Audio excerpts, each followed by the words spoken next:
and God wrought special miracles by the hands of Paul, and the diseases departed from them, and the evil spirits went out. And when Jesus departed thence, 2 blind men followed him.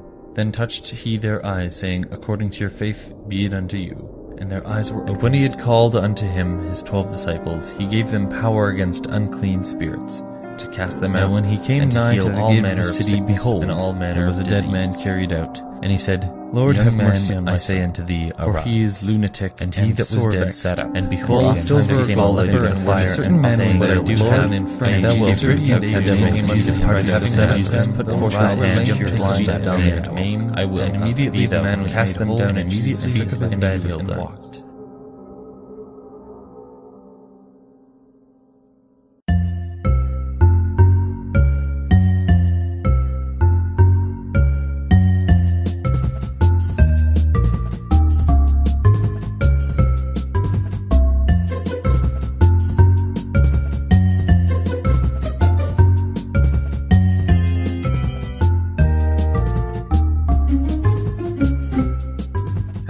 Listening to the Mind the Gap podcast, bridging the gap between your minds and everything else. I'm Keegan Gwydlyn. And I'm Mackie Drew. And our show today is called Jesus Take the Scalpel, our show about faith healing. I'm very excited. Yeah, that's a great title. That was yours, right? What was it? I've been praising you this whole time. Okay, if that was mine, good job, me. Yes, good job, you. So I want to kick off this episode with talking about what faith healing is, what the evidence is for it, what it's based on, all that stuff. Basically, faith healing is a form of healing which is healing purportedly through spiritual means. Believers assert that healing can be brought about through prayer or rituals that stimulate a divine presence of some kind. Yes, of undescript origin. Yes. Miraculous recoveries have been attributed to faith healing in some form or another. You know, people will say that they could suddenly walk again, and it's because such and such pastor did laying on of hands and the spirit of Jesus entered them, or whatever. Yeah, and Mother Teresa is attributed to have done a faith healing after her death because of a pendant that she left, and then they found out she was, like, the woman who was claiming this was, like, totally lying, and, like, the husband, like, totally ratted her out. And didn't they still attribute it to her? Yeah, no, it's still, like, one of the things that makes her, like, a saint, so. Crazy. Yeah. So among the diseases that are claimed to be cured by faith healing, there are blindness, deafness, cancer, AIDS, various developmental disorders, anemia, arthritis, corns, defective speech, multiple sclerosis, skin rashes, total body paralysis, and various injuries. You know, this is interesting. I noticed with that list a common theme with other alternative medicines as well. It's mostly incurable things. You know, that's where they're going. Yeah, all you need is, like, lower back pain. Yeah. It's like multiple sclerosis, like those are huge. Multiple sclerosis, cancer, especially development disorders. Those are things that people can't do anything about, and they feel desperate, so they turn to whatever they can, and that's where they pick up the slack. You know what I mean? Mm-hmm. So to speak. Carry on. Yeah. This is most commonly nowadays seen in Christianity. So the New Testament makes many claims regarding faith healing as performed by Jesus, in which he lays hands on a sick person and heals them. And healing here is based on the faith and belief of the person being healed. So basically, if you believe it will work, then it will, and if you don't, it won't. So if it doesn't work, then it's your fault for not believing enough. Your faith just wasn't strong enough that time. Right. And so it's also, coincidentally, the very tenet of the placebo effect. If you believe it, it will be so. So if you believe that this faith healer can actually heal you, then you'll feel better because of the placebo effect. Are you saying faith healing is legitimate? In the same way that homeopathic is legitimate. Yes. And chiropractic. Or just well-wishing. Okay. Yes. So there have been scientific investigations into this, and they have shown no evidence for efficacy in faith healing. The British Medical Journal investigated 100 cases. None of these showed that healer's intervention alone resulted in improvement or cure. So none of them. One study found that the group that knew they were receiving prayer experienced higher rates of complications and high rates of, getting sicker and potentially dying. So basically it doesn't work. Yeah, so what happens is if you're being prayed for in a hospital, you're more likely to die. And the researchers, they hypothesized about this in that study, and they came to the idea that it was probably a form of stage fright. If I don't get better, I've let these people down. They've prayed for me, and I've done something wrong. So I think that's kind of adding interesting. Stress on. Although we really don't know. That's the one going theory right now of why it would make it worse. Yeah. Yes. I'd like to see that result repeated, but it's still interesting. So I got a little tale about All a certain couple that used faith healing before. So in 2009, Herbert and Catherine Scalpel, a fundamentalist Christian couple from Philadelphia, were brought up to trial for manslaughter because rather than seeking medical attention for their 2-year-old Kent, who had pneumonia, they prayed for him as their religion and their particular church dictated. So they actually got away with this. They were placed on probation for 10 years and told if it happened again, there would be serious repercussions. Well, hang on. That's really... Yeah. Placed on probation for 10 years? Yeah, so the idea... It's nothing. They're still able to live their lives. They're just like, oh, this is a warning. So they said, or the wife said, we believe in divine healing, that Jesus died on a cross to break the devil's power. So, of course, after that, they learned their lesson, and every child that got sick since then got medical treatment. Except that didn't happen at all. Yeah, so actually in April of this year, 2013. It's 2013? My God. All right. They had an 8-month-old child named Brandon, and he got sick again with pneumonia, and he was not treated. The family prayed for him, and he died after just 3 days. So Jeez. There's that again, and they don't regret it, for one. But yeah, in June of this year again, they were brought up on charges for third-degree murder, and the trial will likely be next year. And if convicted, they're, I'm going to say, only looking at 20 to 40 years, because I think they should get a little bit more than that. Yeah. As of now, 2 children. Yeah, exactly. 2 children are dead because of their negligence. Like that they didn't takes a try to kill really them. special kind of crazy. Yeah. No, it's really, really rough, and thankfully their extra 7 children have been taken out of their care and placed into foster care. So yeah, that's quite a crowd. But yeah, the pastor of them, Nelson Clark, says that they lost their children not due to neglect, but rather to spiritual lacking. As in, they didn't pray hard enough, like you were talking about. So the pastor's sticking to his guns. You know, they can still save children, they just weren't good enough, you know? Brutal. Yeah. Oregon has the only state that's actually addressed this with explicitly banning faith healing and as a murder defense, and it's because they had a series of deaths, including the around 12 children per year who are attributed to death by faith healing, but it's hard to say how they died, you know, because infants often can die spontaneously. Yeah. I actually have something interesting that's sort of related. A review of 172 cases of deaths among children who were treated by faith healing instead of conventional medicine. So, you know, they got no conventional medicine, just faith healing. Yeah. Showed that if modern medicine were used, the survival rate would have been over 90%. Wait. So how was the study ethical? It was a case study of, you know, after the fact. I see. Okay. So I didn't once hear the they had case already study died. thing. Yeah, I was like, who set this up? Yeah. All right. That's fair. All right. Yeah, well, there you go. So yeah, these are very preventable things. You know, this is akin to the anti-vax movement. Exactly. Where you're neglecting care, and children die because of it, and we have direct evidence for it. And they didn't have to die. Yeah, exactly. Yeah, and we have good evidence that they would have survived. Pneumonia is very treatable now. Yep. But yeah, on top of that, the U.S. is running... Now, we're a Canadian-based podcast, and we have our own share of problems here with religious influence. but not quite as bad as the U.S. has got right now with religious hospital mergers. So this doesn't explicitly have a lot to do with faith healing, but it has a lot to do with faith and healing. So I thought it would fit in the podcast, you know. Faith, comma, healing. Exactly. There you go. I'm just being a little bit liberal with punctuation. So the basic idea is a lot of hospitals now need to merge. They need to take on the burden of all the expensive equipment they need now. You know, back in the day, you could have 100 hospitals in a big city because it was all you needed was like a bench and some bandages.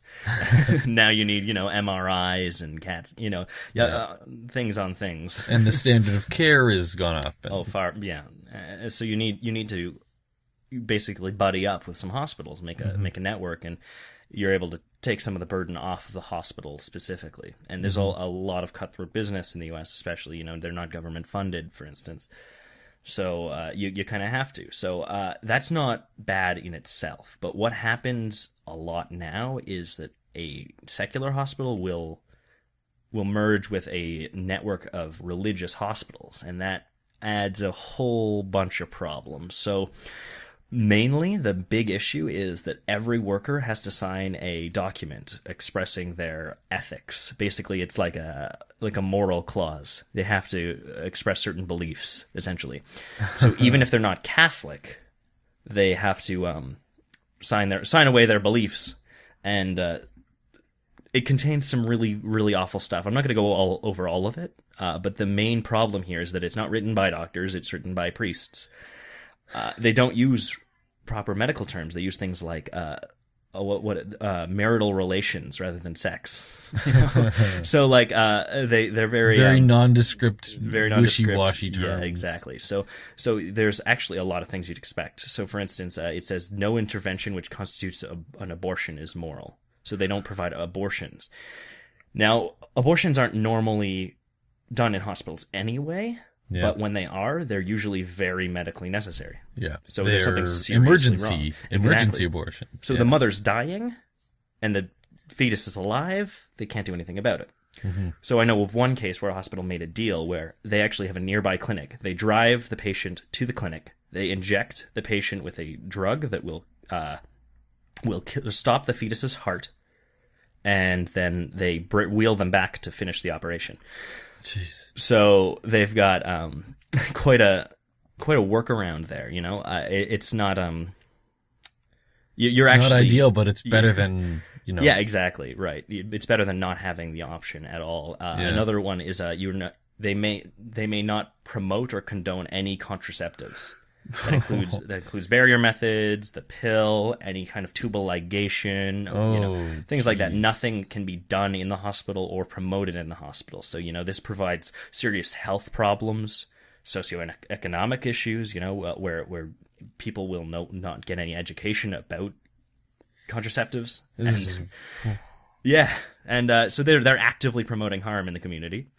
And, you know, you're also altering patient care in that you have, you know, the best time to perform a tubal ligation is right after a C-section. So if a woman's done having children, then they would not even tell them that this is like the top level of care now. They would just carry on, right?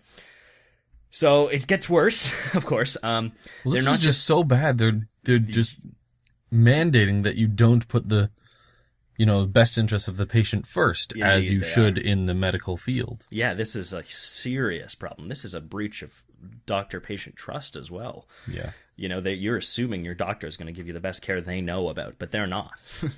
So, yeah, serious problems there. They are actually not allowed to provide fertility treatments either because it is not conducive to human dignity. Is the reasoning? So you're not allowed. Who? What does that mean? I don't understand. I'm not sure. They mention that you should only have children through, you know, sex. Essentially, is the reasoning. So no IVF. Exactly. But yeah, they're buying the whole system, not just hospitals. They're buying outpatient facilities, labs, hospitals, clinics. Wow. And that's crazy. And the problem is right now there's coming up a lot of places where that's the only option, so you couldn't get this care. So 1/3 of hospitalizations in the U.S. are under religious control at this point. Some regions have 100% religious control. And the weird thing is a lot of places are specifically and explicitly not Catholic. They'll express that they are not a Catholic facility, even though they are. Are they allowed to do that? Yeah, there's nothing wrong with that. Not legally. Morally, absolutely wrong. But yeah, so they'll hide their affiliations and treat you differently because of it. Brutal. Yeah. And the thing is, they can, they may offer different care, for instance, for somebody who's gay. Mm-hmm. Or, yeah. So, I mean, just a few problems with this. But yeah, I know of one case where a woman went to a Catholic hospital. She didn't know it was a Catholic hospital at the time. She had an ectopic pregnancy, which means that the fetus is growing in the fallopian tube. And they said that the only way to operate that was to remove the tube, and she wanted children. Right. The thing is, the actual way to treat that is to inject her with a drug that will basically dissolve it. Yeah. And she would be able to, her fertility would not be affected, but in this case, the fertility would be seriously affected. She wouldn't be totally infertile, but it would be halved. Yeah. So they're lying to patients, essentially. And luckily she got out. She looked up on her phone, found out that was not the way it's done, and she got out of there. But you've got a That's a very, very serious condition too. People die of ectopic pregnancy. Yeah. And luckily she wasn't in a fatal case, at least at that point. Mm-hmm. But she could have lost her ability to have children because of it. But yeah, then. So yeah, I guess that's a serious thing you should watch out if you're in the U.S. right now. Maybe look for some hospitals. There's a lot of legal issues. They have to approve. The government has to approve mergers of hospitals if there's only one option in the area. Huh. But the thing is, there's a lot of religious influence in politics as well. So they have kind of cornered the market for that. Yeah. What the idea here is to get around the idea that abortion is legal by stopping it at the source. That's so very awful. Yes, underhanded, it's indescribable. And it's preying upon the most vulnerable populations. Yeah, the ones who are sick and weak and in need of actual care. The Catholic way. You used to be Catholic, didn't you? Yes, once. Just thought I'd let people 4 years ago. Oh, wow. Seems... I don't think I was really Catholic. No. I talked about this on a negative episode. Oh, okay. Well, we'll leave them to that then. Yeah. All right. Well, I mean, make sure you look that up, especially if you're in the U.S. and you can take action about it. But other than that, we can gawk and say, "Wow, that's terrible. I'm glad we're not having that here." Yeah. Yeah. So, make sure to if you are in an area where that's happening, make sure to try to stop some of that. Yeah, because you don't want that. Write your what, senator or I don't know how U.S. politics works very much. Write your representative. Yes, and stop that. Good job, politics with Mind the Gap. All right, so I'd like to sort of finish off this main segment with a talk about witch doctors. And this is a form of faith healing, and originally a witch doctor was a type of healer who treated ailments that were believed to be caused by witchcraft. Very emphatically, witch doctors are not witches themselves. The term was first used, the term witch doctor was used in 1718. I was going to say. 1718 book, which described them as, quote, a set of quacks who pretend to cure diseases inflicted by the devil, end quote. That's amazing. Who wrote that? Do you know? I had the name. I didn't write it down. You wouldn't have recognized it. Drat. Yeah. All right, carry on. More commonly, the term witch doctor refers to the African Sangoma, or medicine man or shaman. And Sangoma philosophy is based on the belief in ancestral spirits which act as protectors or can act to harm someone. So the Sangoma attempts to intercede between the patient and the spirit through, divination, like you throw bones to sort of tell what's going on in the spirit realm, or they'll go into a trance and channel one of the ancestors and they talk through them. They often will do purification rituals and animal sacrifice. Typical stuff you'd see portrayed in popular fiction. Yeah. These very ancient and sort of savage medicine ways. So, The Sangoma also prescribe spiritually curative medicines called muti or mutai or something. M-U-T-I. We're terrible at pronouncing things, you know? Yeah. We should really take some lessons. Yeah, well, it's not our language. There's no time now. Carry on. Sorry. And these are administered in a variety of forms, including, so you've got bathing, so you add the herbs to bath water. Okay. That's not so bad. Right? It gets better. Right. You drink a large volume of an herbal beverage in order to induce vomiting. Yeah. I just did that the other night. Lovely. I just got it. All right, carry on. You steam the herbs in a bucket of boiling water and inhale the steam. Okay. You can powder an herb and take it to induce sneezing, which people believe will physically shoot the disease out of your nose. I feel better after I sneeze. Makes sense. I hate sneezing. Oh, really? I can't stand sneezing. How do you feel about hiccuping? I'm okay with it. I only get one hiccup at a time.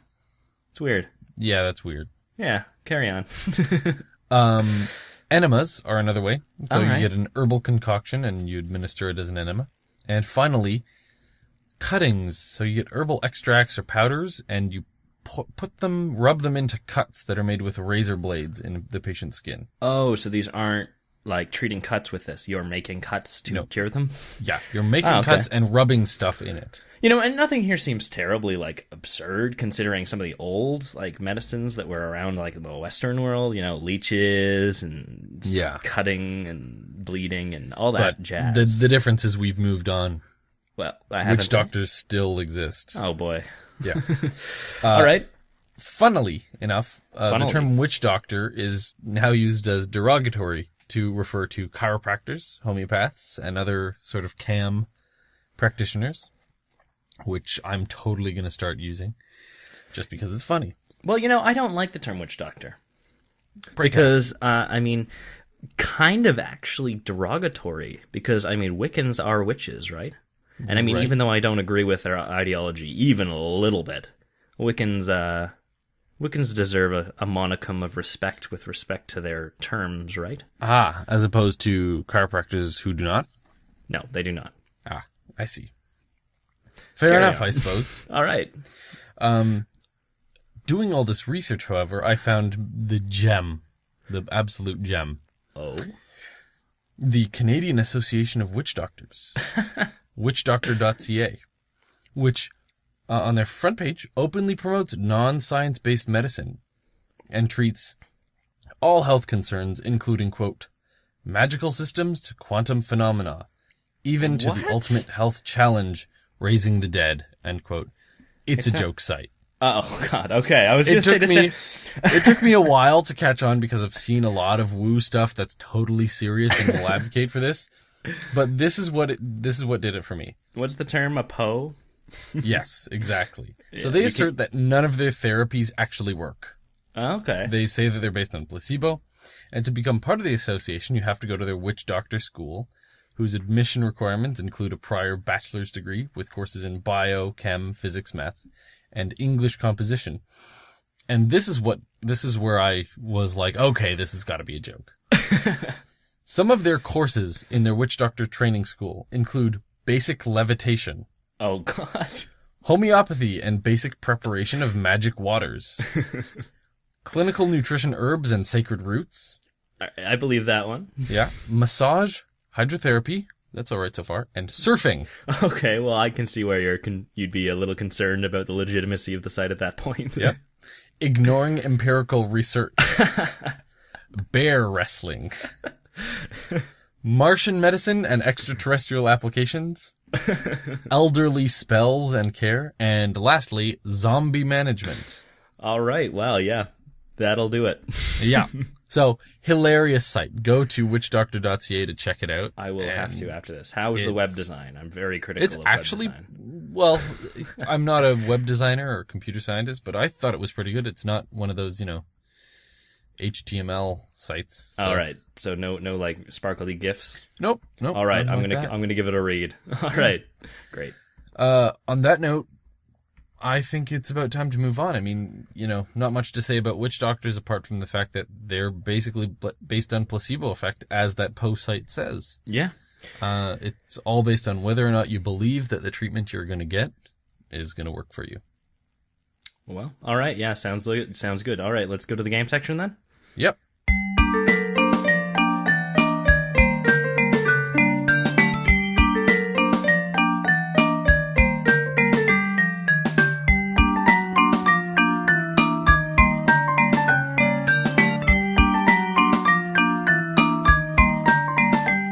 Welcome to the game section. So, Keegan, what's the most absurd case of faith healing you've ever heard, other than the ones we just talked about? Right. Well, there's a case that I heard when I was debating Christians, and they would always claim that, and it was always the person telling the story would claim this. And it was always the exact same story. So you immediately knew something was fishy. So they'd be like, oh, I was on this missionary trip in insert developing nation. And we came across this guy, and he had, part of his leg was amputated. And he was so sad, and we gave him a Bible, and he was so overjoyed to have the Bible, and he cried, and he said, will God heal me? And they were all like, oh, I don't know. I mean, we can't guarantee that, but we have faith. So then they all would pray over the guy, and then they'd continue on their way, and then they'd come back along the same route. So, a couple of weeks later, they'd come back, and the guy would have both of his legs totally fine, and be like, oh my gosh, I see the light, and the Holy Spirit touched me, and blah, blah, blah, blah, blah, blah, blah. And they would use this as proof for faith healing. And it's totally crazy, and it's funny that they don't have any way to verify this other than their word. It's very convenient that it happened in a developing nation, isn't that? Where there's very little recording devices and. Yep. And of course, there's no other documented cases of, healing someone who had something that's as incurable as a missing limb. That's one of the things so visible. Yeah, and that's one of the things that people will never have claimed to be cured because it's so easily verifiable. Yes, indeed. So it's just, and then... God works in mysterious ways, just not in front of cameras. Yeah. And I think this was found out to be false. Mackie, there's a particular case where I recall where a man claimed once to be... He was off and adventuring, and he had been with his... He'd not been so successful. So he came back to his family, and he was a beggar, and he had one of his legs missing, and that would help him. He'd get more money because he was a beggar, right? Right. And he went back to his family, and they were like, "Oh my God, you're missing your leg," and he was like, "Yeah, well, what are you gonna do?" So he was sleeping on the couch, and they woke up one morning to him with his leg out, and they were like, "Whoa, God healed you," and he was like, "Yeah, that's it." It turns out he was just keeping his leg tied up behind his femur, his thigh, because it was more sympathetic to get more money if you were missing a leg, That's so underhanded and hilarious. Yeah. Now, I was going to tell a story, but we've been going on for a little while, so I'll say that's my absurd case. All right. But anyway, to the 5-minute challenge. Yes. Basic situation. Every week, one of us challenges the other, alternating, to learn as much about a particular topic in 5 minutes as we can.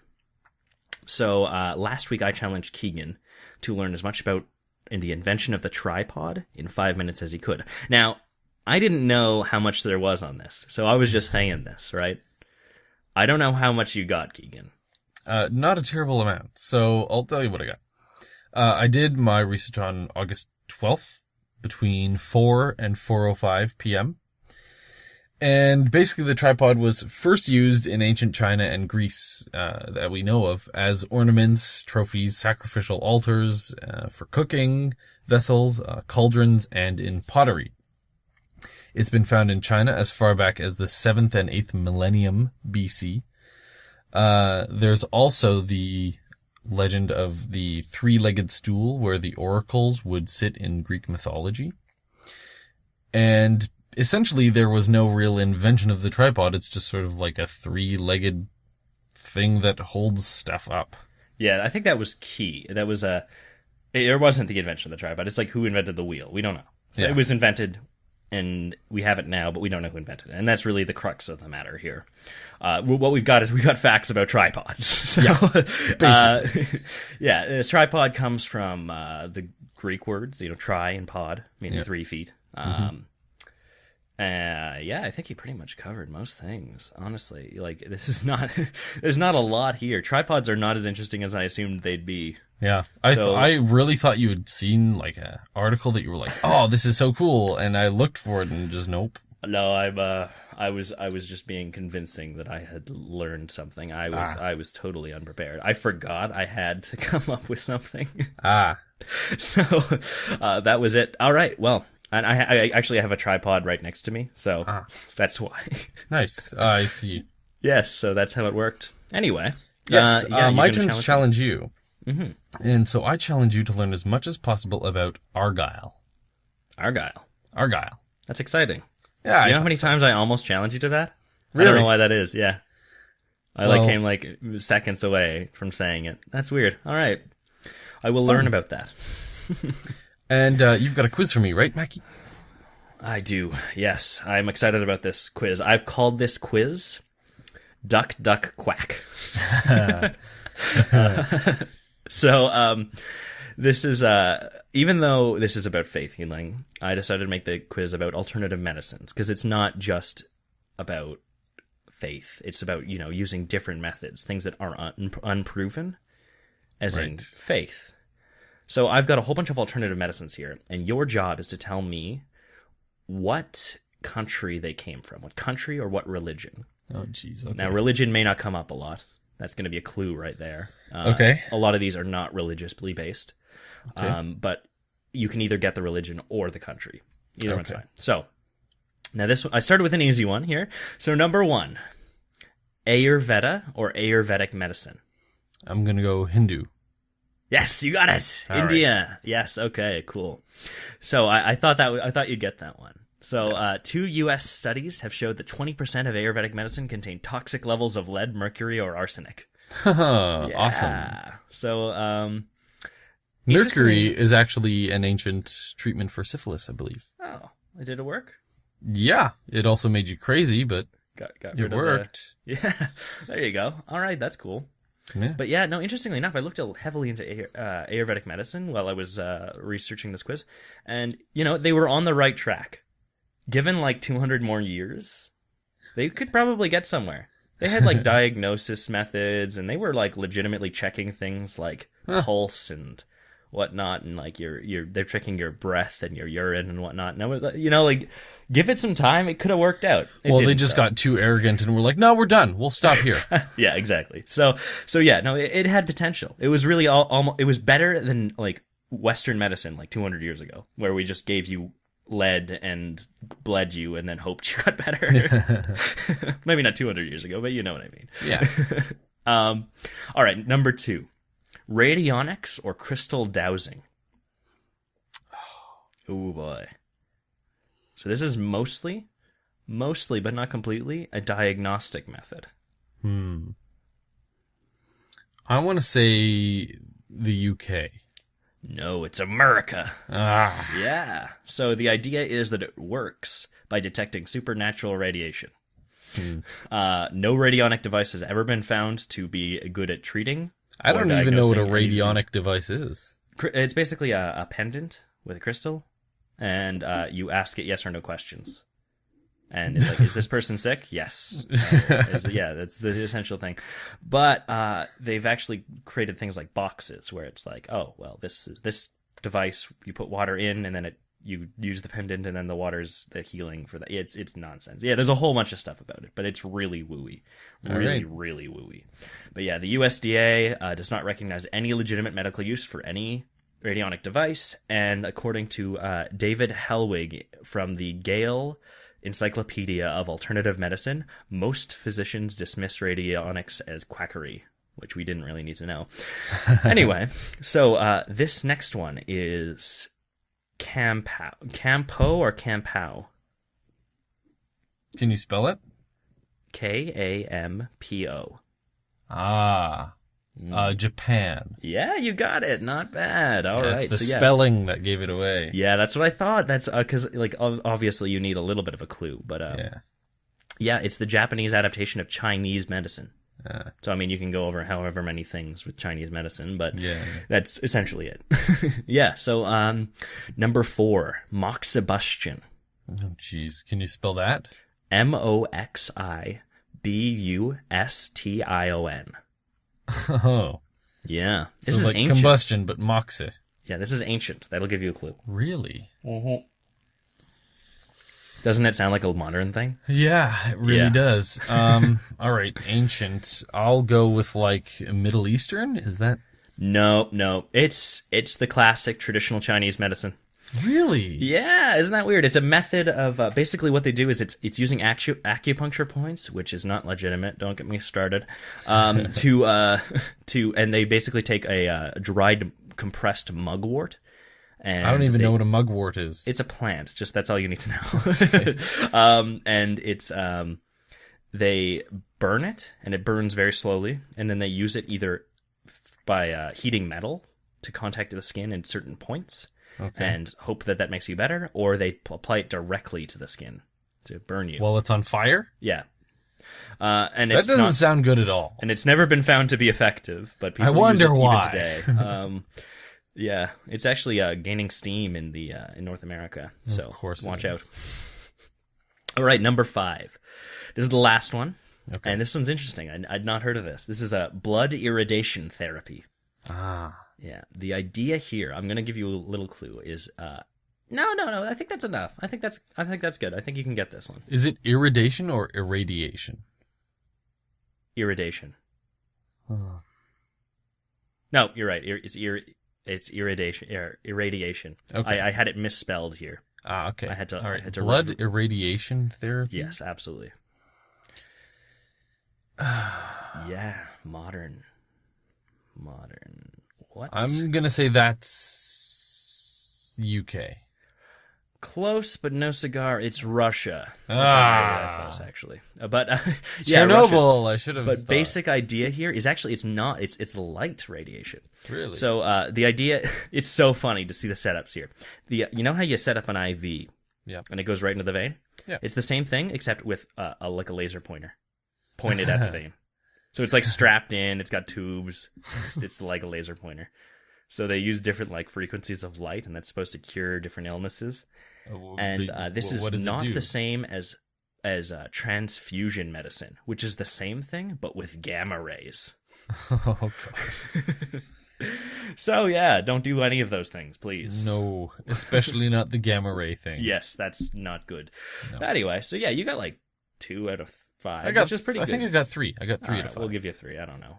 Somebody else kept track, I'm sure. Yeah. Someone's going to comment, he got 2 out of 5. Oh, well. He got something. Yeah. Barely passed, if passed. So anyway, that's it then, I guess. That's our show. Email comments, questions, or corrections to mindthegaphosts@gmail.com. Next show will be called Phoenix and Futurama. Subscribe to us on YouTube, iTunes, or the podcast feed of your choice, and be sure to like or rate us depending on your platform. Thanks for listening. God told me, he said, you smite that cancer with your fist. You got cancer of the stomach? Are you ready for God to burn that cancer out? Back off, devil!